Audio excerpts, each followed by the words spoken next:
As self-employed people and as business owners, we don't exactly get normal traditional employment benefits. While we do have flexibility and we get to work for ourselves, it's not always that easy to take time off because it usually means that it's unpaid. But if you're expecting a baby, I want you to know you can absolutely take a maternity leave as a business owner. This is such an exciting time in your life, and I want you to enjoy bonding with your new baby. It's all about planning and saving for the time that you'll be out. In this video, I'll be walking you through 3 steps to determining a savings goal for your maternity leave and how to actually make it happen.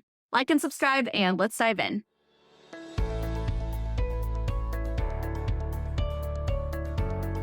Okay, last year I had 3 clients take a maternity leave. They are all business owners. 2 of them are brand and web designers, and 1 of them is a virtual assistant.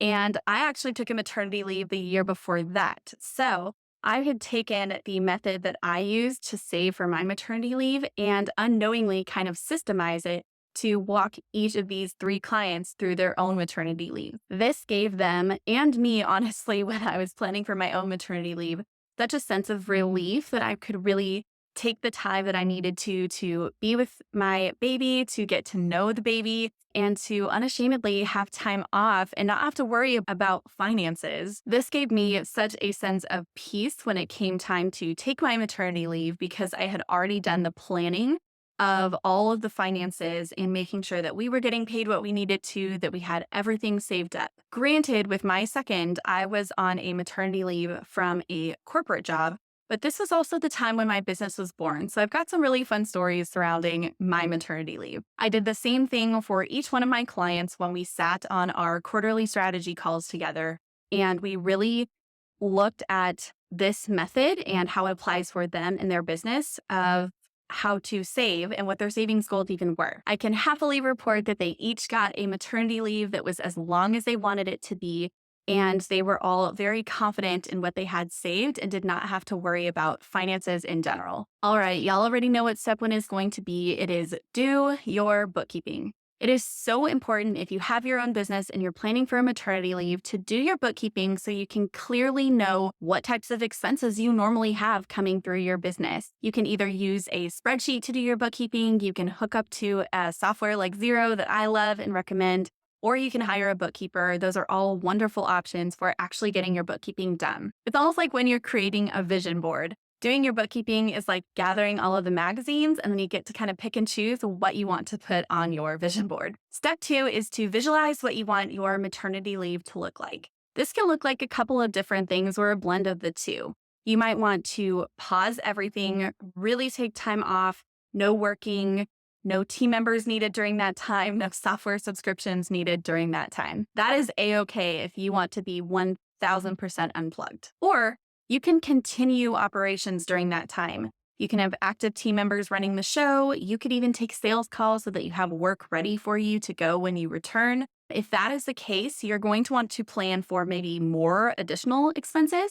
If you're going to have team members that are taking on work that you normally would be doing if you were still fully in your business. Honestly, neither way is right or wrong. You may do a blend of the 2 or something completely outside of both of those. You just have to determine what that's going to look like so that you can make a plan. Then step 3, which is my favorite step and the fun part, this is saving for your maternity leave. There are 4 different things that you're going to want to know as you are putting this plan in place. 1, how long do you have until you actually are planning to take your maternity leave? So for one of my clients, when we were on our quarterly strategy call, she had 5 months left until she was like, I am out on this day.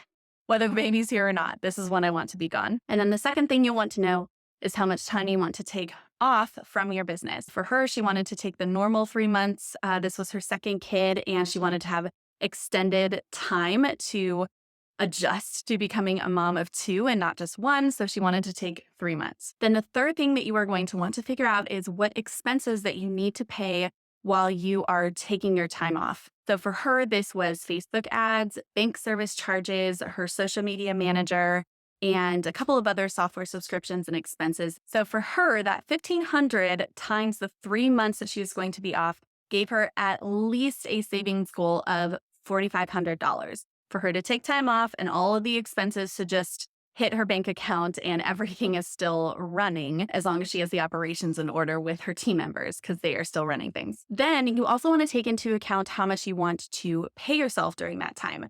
So she normally pays herself about $3,000 per month, which over those 3 months is $9,000. So that brings her total savings goal up to $13,500 to pay all of her expenses for 3 months and to pay herself what she normally pays herself 3 months. Then the fourth thing that you need to know is what you currently have in savings. So for her, she already had about $5,000 in her business savings account that she knew she was going to need for maternity leave. If we back that out, this brings her total savings goal to $8,500. And like I said before, she said that she had 5 months left until she wanted to take her maternity leave. So if we take that total savings goal and we put it into bite-sized chunks of each month of what to save, she really needed to save $1,700 each month to make sure to make her savings goals happen. Now, you might want to add a little bit of cushion so we're not really bringing our savings all the way down to zero. So you can add a little bit more or less. You could also take into account other things like paying for a doula or a birth photographer or a chiropractor. So you could add those to your savings goal as well. But you've heard me say it before, the best way to increase profitability and to save more for times like this is to increase your revenue, take on more clients or sell more products, and decrease expenses. So cutting back anywhere that you can in your business to save more, to save the $1,700 that she needed over the next couple months to make those savings goals happen. And you could also decrease expenses in your home life as well. Take a hard look at the things going on in your home life and things that you could maybe cut back on just for the next couple of months before the baby gets here. You could also look at your partner or spouse's income as well and see if a portion of that could be added to your overall savings. I also have a paid maternity leave spreadsheet that is very affordable, simple, easy to use, pretty to look at, that helps you calculate all of this. It has everything you need where you just enter all of the information, those 4 things that we talked about, and it kind of spits out for you exactly what you need to be saving each month until you want to take time off in your maternity leave to really plan and save effectively. That is linked below if you are curious. All right, y'all, pregnancy can be exciting and tough. We have physical symptoms. We are mentally like, what is even happening? How is my world going to change? But planning for it and thinking about the finances should be something that is already taken care of. And I'm so excited that I was able to walk you through all of the things that you need to make that a reality. So again, those 3 steps to saving are updating your books, taking some time to figure out what you want your maternity leave to look like, and actually saving for your maternity leave. Again, if you want help, I am a bookkeeper. I am happy to help do your books so that you can have a clear plan in place. And I also have my spreadsheet linked below if you are curious about that. See y'all next time.